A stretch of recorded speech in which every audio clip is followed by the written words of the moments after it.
February 11th, 2009. I gotta say, this week, the episodes just keep getting better. But it's only Tuesday, so I hate to judge too hastily. Tomorrow could be much worse. Today, what happened?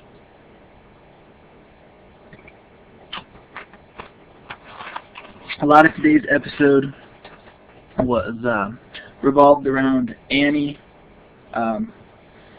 Yesterday she confessed to Dr. Sinclair that she did murder her brother Richie, and Sinclair, being smart, got this on videotape. Well, not videotape, but audio tape.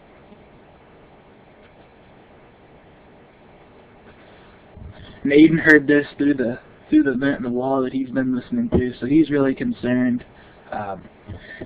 He told Ryan.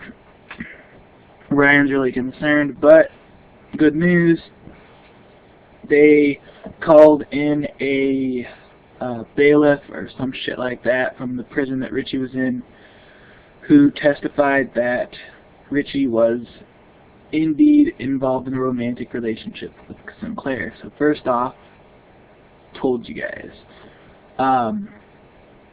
So they're going to use that to say that she coerced Randy into confessing. Coerced, I'm sorry. What else happened today? Natalia wanted to go to her ride-along. I don't know if I mentioned this before. Natalia, Jesse's daughter, wants to follow in her father's footsteps and become a cop. So far, she's already gotten her hat and uniform, so I guess in Pine Valley, you can go through the police academy pretty quickly. And Jesse called and had her sent home and said, look, your mom died yesterday. It's okay. You don't need to be strong for us. You don't need to be strong for your mother. You can be sad. I'm sad. Like I said, I really haven't seen it, that he's that sad. But that's what he said. So yeah, Natalia sent home so they could kind of mourn the death of the Rebecca, wife and mother, together. Let's see what else happened today.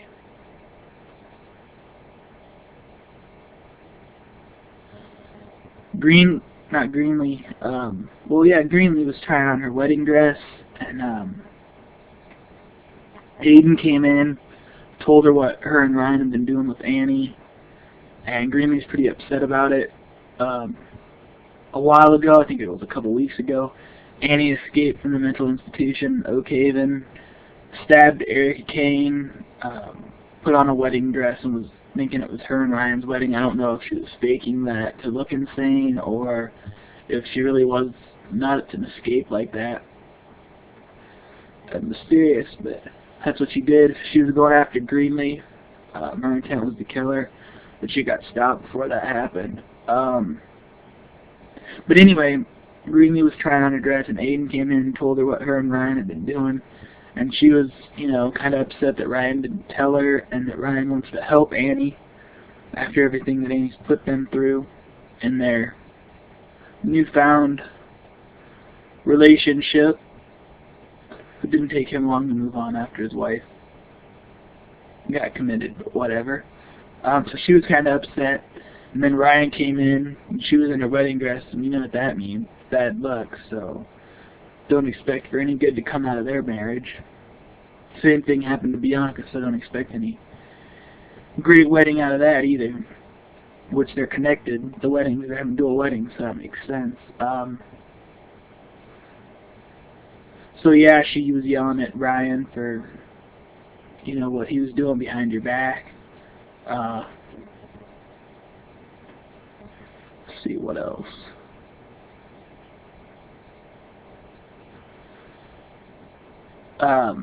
Angie was smarting off to David at work because she thinks she's, above the law now. Her husband's the police chief.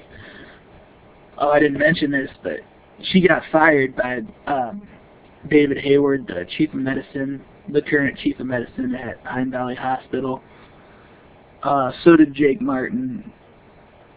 They had valid reasons to be fired, and she broke into his house and was being charged with felony charges by her husband, who had no choice but to do it, which was really bullshit because Ryan Lavery punched a cop and he had the choice to look the other way on that. But anyway, and Jake was fired for botched surgery with Kendall. I'm not so sure it was really his fault, but apparently the medical board of that hospital agreed, so backed Hayward up on his decision to fire him. Anyway, Jesse had Tad break into his house and put some illegal pills there, and then got a warrant, went in, walked, he knew exactly where they'd be, so he went and found them and pulled David aside, was like, look, I got the evidence to send you to prison for a long time, so you give my wife and Jake their jobs back, and I'll forget this ever happened. And he had no choice but to agree, so they got their jobs back. So now Angie thinks she has free reign over the hospital, and David was like, look, just because your husband's got me backed into the corner, don't think you can take advantage of the situation, because I want what's best for the hospital, so just keep your patients and your coworkers in mind, and I'll just treat you like a professional. So that was that. Then saw Crystal, who's good friends with Angie all of a sudden, since she came to town, because Angie and Tad were already friends. Saw them hugging and talking. I went up and said, look, Crystal, I don't like them, but I love you, so I'll try to be a better person towards them for you. And then gave her a ring and said, look, this isn't an engagement ring, because last week I think he asked you to marry him, and she said, no, not right now. So I said, look, this isn't an engagement ring, but I'd like you to wear it nonetheless. And I think maybe this is to symbolize that Tad and Crystal are over, because she took off her wedding ring and replaced it with the ring that David gave her. So that kind of shows that that's over.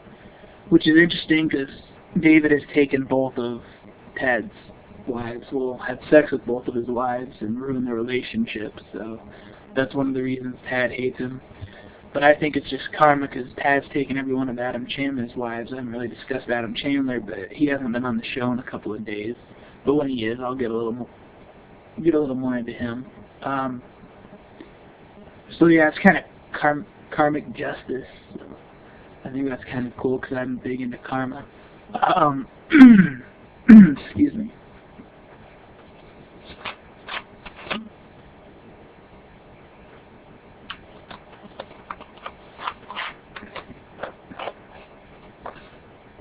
Let's see what else happened today. Those were the big things. No Adam and Amanda today. I'm sure they'll be in the show this sometime this week. I can get a little more into the background of them.